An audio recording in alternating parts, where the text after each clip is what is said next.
श्री सनत सुजातीय दूसरा अध्याय। सनत सुजात जी के द्वारा धृतराष्ट्र के प्रश्नों का उत्तर। वैशंपायन जी कहते हैं, तदनंतर बुद्धिमान एवं महामना राजा धृतराष्ट्र ने विदुर के कहे हुए उस वचन का अनुमोदन करके अपनी बुद्धि को परमात्मा के विषय में लगाने के लिए एकांत में सनत सुजात मुनि से प्रश्न किया। धृतराष्ट्र बोले, सनत सुजात जी, मैं ये सुना करता हूँ कि मृत्यु है ही नहीं, ऐसा आपका सिद्धांत है। साथ ही ये भी सुना है कि देवता और असुरों ने मृत्यु से बचने के लिए ब्रह्मचर्य का पालन किया था। इन दोनों में कौन सी बात ठीक है? सनत सुजात ने कहा, राजन, तुमने जो प्रश्न किया है उसमें दो पक्ष हैं। मृत्यु है और वे कर्म से दूर होती है, एक पक्ष, और मृत्यु है ही नहीं, ये दूसरा पक्ष। परंतु वास्तव में ये बात जैसी है वह मैं तुम्हें बताता हूँ, ध्यान से सुनो और मेरे कथन में संदेह ना करना। क्षत्रिय, इस प्रश्न के उक्त दोनों ही पहलुओं को सत्य समझो। कुछ विद्वानों ने मोहवश इस मृत्यु की सत्ता को स्वीकार किया है, किंतु मेरा कहना तो यह है कि प्रमाद ही मृत्यु है और अप्रमाद अमृत है। प्रमाद के ही कारण आसुरी संपत्ति वाले मनुष्य मृत्यु से पराजित हुए और अप्रमाद से ही दैवी संपत्ति वाले महात्मा पुरुष ब्रह्म स्वरूप हो जाते हैं। ये निश्चय है कि मृत्यु व्याघ्र के समान प्राणियों का भक्षण नहीं करती, क्योंकि उसका कोई रूप देखने में नहीं आता। कुछ लोग मेरे बताए हुए प्रमाद से भिन्न यम को मृत्यु कहते हैं और हृदय से दृढ़ता पूर्वक पालन किए हुए ब्रह्मचर्य को ही अमृत मानते हैं। यम देवता पृथ्वीलोक में राज्य शासन करते हैं। वे पुण्य कर्म करने वालों के लिए सुखदायक और पापियों के लिए भयंकर हैं। इन यम की आज्ञा से ही क्रोध, प्रमाद और लोभ रूपी मृत्यु मनुष्य के विनाश में प्रवृत्त होती है। अहंकार के वशीभूत होकर विपरीत मार्ग पर चलता हुआ कोई भी मनुष्य आत्मा का साक्षात्कार नहीं कर पाता। मनुष्य मोहवश अहंकार के अधीन हो इस लोक से जाकर पुनः पुनः जन्म मरण के चक्कर में पड़ते हैं। मरने के बाद उनके मन, इंद्रिय और प्राण भी साथ जाते हैं। शरीर से प्राण रूपी इंद्रियों का वियोग होने के कारण मृत्यु मरण संज्ञा को प्राप्त होती है। प्रारब्ध कर्म का उदय होने पर कर्म के फल में आसक्ति रखने वाले लोग स्वर्ग आदि लोकों का अनुगमन करते हैं, इसलिए वे मृत्यु को पार नहीं कर पाते। देहाभिमानी जीव परमात्म साक्षात्कार के उपाय को न जानने के कारण भोग की वासना से सब और नाना प्रकार की योनियों में भटकता रहता है। इस प्रकार जो विषयों की ओर झुकाव है वह अवश्य ही इंद्रियों को महान मोह में डालने वाला है, और इन झूठे विषयों में राग रखने वाले मनुष्य की उनकी ओर प्रवृत्ति होनी स्वाभाविक है। मिथ्या भोगों में आसक्ति होने से जिसके अंतःकरण की ज्ञान शक्ति नष्ट हो गई है, वह सब और विषयों का ही चिंतन करता हुआ मन ही मन उनका आस्वादन करता है। पहले तो विषयों का चिंतन ही लोगों को मारे डालता है, इसके बाद वह काम और क्रोध को साथ लेकर पुनः जल्दी ही प्रहार करता है।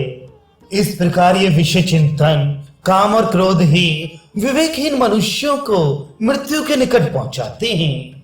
परंतु जो स्थिर बुद्धि वाले पुरुष हैं वे धैर्य से मृत्यु के पार हो जाते हैं।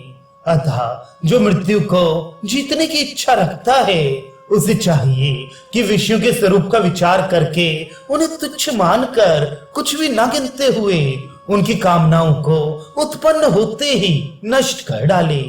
इस प्रकार जो विद्वान विषयों की इच्छा को मिटा देता है उसको साधारण प्राणियों की भांति मृत्यु नहीं मारती, अर्थात वह जन्म मरण से मुक्त हो जाता है। कामनाओं के पीछे चलने वाला मनुष्य कामनाओं के साथ ही नष्ट हो जाता है, और कामनाओं का त्याग कर देने पर जो कुछ भी दुख रूप रजोगुण है उस सबको वह नष्ट कर देता है। ये काम ही समस्त प्राणियों के लिए मोहक होने के कारण तमोगुण और अज्ञान रूप है तथा नरक के समान दुखदाई देखा जाता है।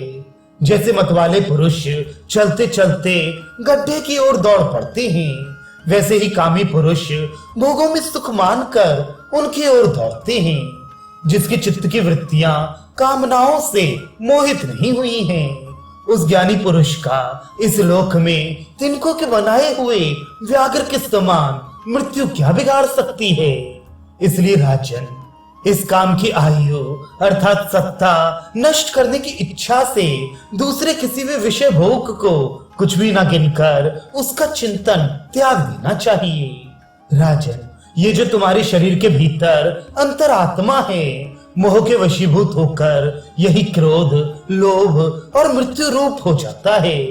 इसी प्रकार मोह से होने वाली मृत्यु को जानकर जो ज्ञान निष्ठ हो जाता है, वे इस लोक में मृत्यु से कभी नहीं डरता। उसके सामने आकर मृत्यु उसी प्रकार नष्ट हो जाती है जैसे मृत्यु के अधिकार में आया हुआ मरण धर्मा मनुष्य।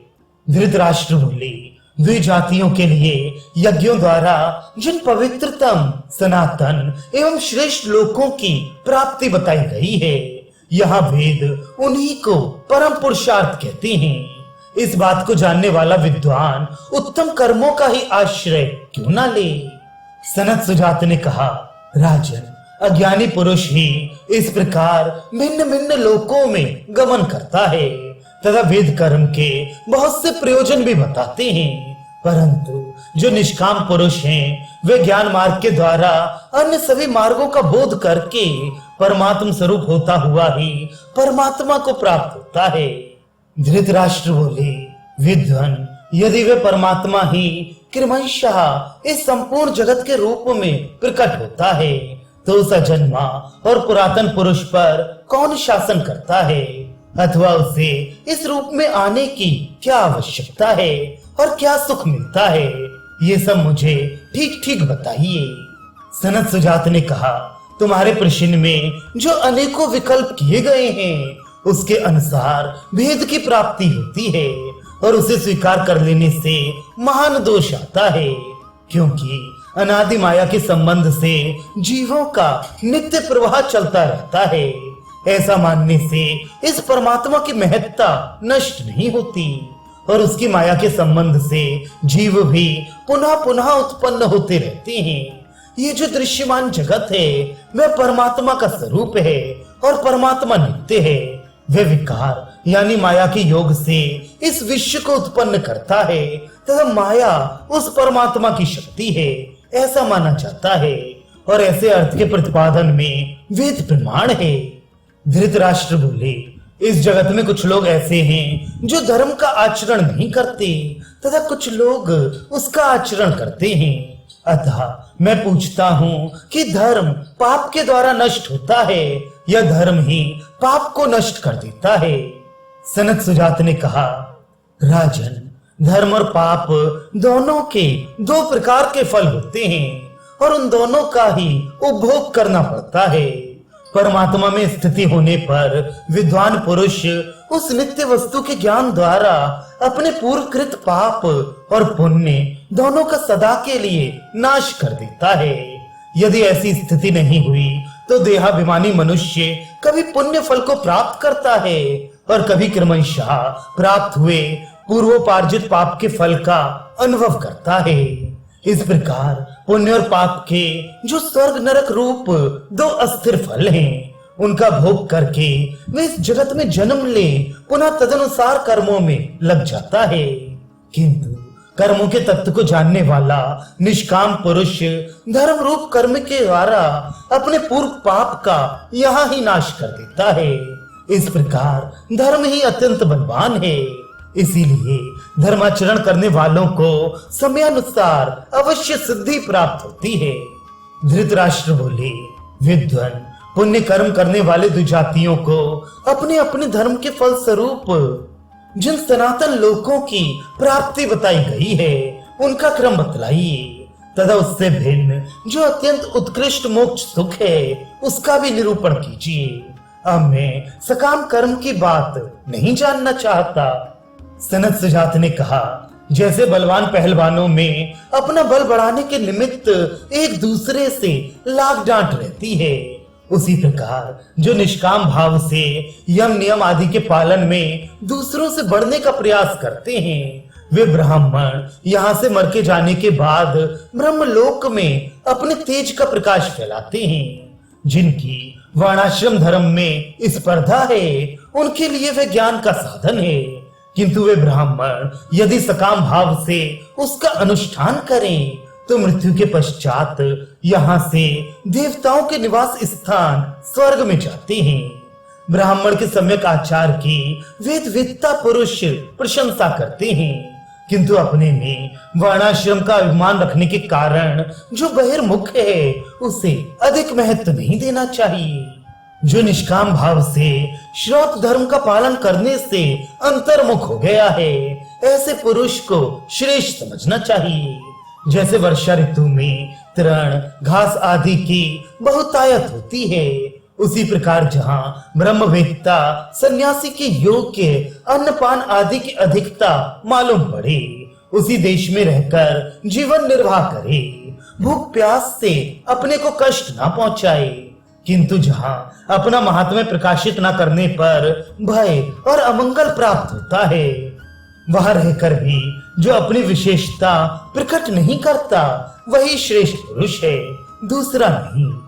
जो किसी को आत्म प्रशंसा करते देख जलता नहीं तथा ब्राह्मण के धन का अपहरण करके उपभोग नहीं करता, उसके अन्न को स्वीकार करने में सत्पुरुषों की सम्मति है। जैसे कुत्ता अपना वमन किया हुआ भी खा लेता है, उसी प्रकार जो अपने पराक्रम या पांडित्य का प्रदर्शन करके जीविका चलाते हैं, वे सन्यासी वमन भोजन करने वाले हैं और इससे उनकी सदा ही अवनति होती है।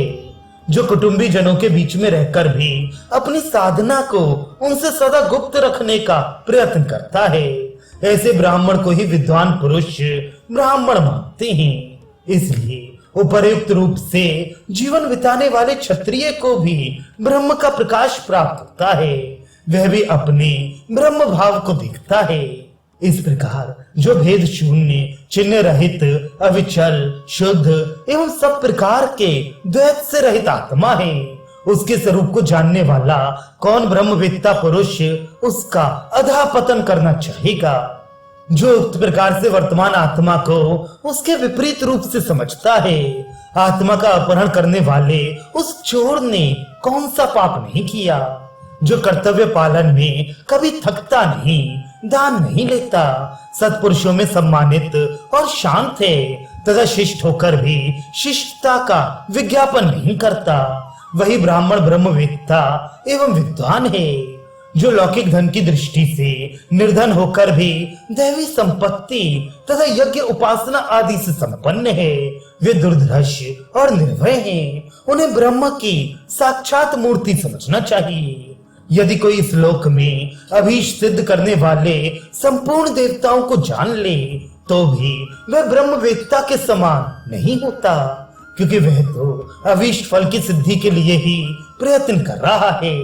जो दूसरों से सम्मान पाकर भी अभिमान ना करे और सम्मानीय पुरुष को देखकर जले नहीं तथा प्रयत्न ना करने पर भी विद्वान लोग जिसे आदर दें, वही वास्तव में सम्मानित है। जगत में जब विद्वान पुरुष आदर दें तो सम्मानित व्यक्ति को ऐसा मानना चाहिए कि आंखों के खोलने मीचने के समान अच्छे लोगों की ये स्वाभाविक वृत्ति है जो आदर देते हैं। किंतु इस संसार में जो अधर्म में निपुण, छल कपट में चतुर और माननीय पुरुषों का अपमान करने वाले मूढ़ मनुष्य हैं, वे आदरणीय व्यक्तियों का कभी आदर नहीं करेंगे। ये निश्चित है कि मान और मौन सदा एक साथ नहीं रहते, क्योंकि मान से इस लोक में सुख मिलता है और मौन से परलोक में। ज्ञानी जन इस बात को जानते हैं। राजन, लोक में ऐश्वर्य रूपा लक्ष्मी सुख का घर मानी गई है, किंतु वह भी कल्याण मार्ग में लुटेरों की भांति विघ्न डालने वाली है। प्रजाहीन मनुष्य के लिए तो ब्रह्म ज्ञानमयी लक्ष्मी सर्वथा दुर्लभ है। संत पुरुष यह उस ब्रह्म सुख के अनेकों द्वार बतलाते हैं जो कि मोह को जगाने वाले नहीं हैं तथा जिनको कठिनता से धारण किया जाता है। उनके नाम हैं सत्य, सरलता, लज्जा, दम, शौच और विद्या।